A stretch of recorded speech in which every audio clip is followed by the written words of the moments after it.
What is up, guys? Welcome back to another episode of Tutorial Tuesdays. Today I'm going to be showing you how to castle. Now there are two types of castling: kingside castle, which looks like that, and queenside castle, which looks like that. Now in both situations, your king is going to be moved twice, and then the rook is going to come around onto the other side. Now there's a few requirements you have to meet before castling. First, the king cannot have moved at all, and neither could the rooks. So if you were in check and then you moved out of the way, even if you move back to your original position, you're still not allowed to castle. Same thing with the rooks. If you ever make a rook move, even if you go back, you're not allowed to castle. You also can't be put in check, or pass by check, or be in check when you castle.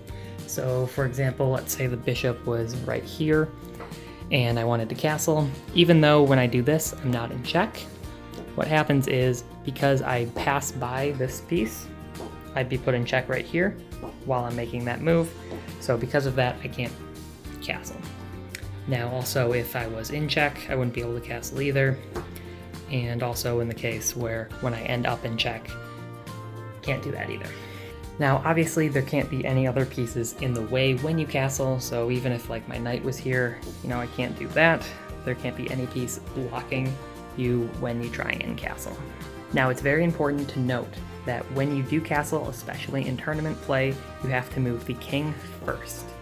And this is because, let's say you're kingside castling, if you were to move the rook first and then the king, then it looks like you were making a rook move, and then they could say that you made that move first, and then you wouldn't be allowed to move the king afterwards.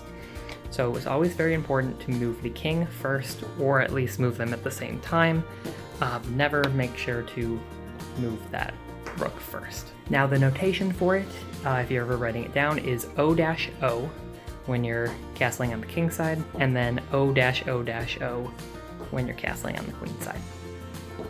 Now when you castle, it is usually advantageous to do that if given the opportunity, because it can help get your rook out there, and then that can help lead to the mid game or even late game. Late game castling never is too bad either.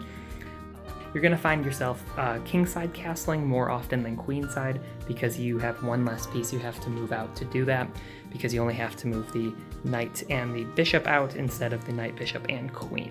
So that's about it for this video. If you enjoyed this and found it helpful, I would really appreciate it if you could leave a like on the video.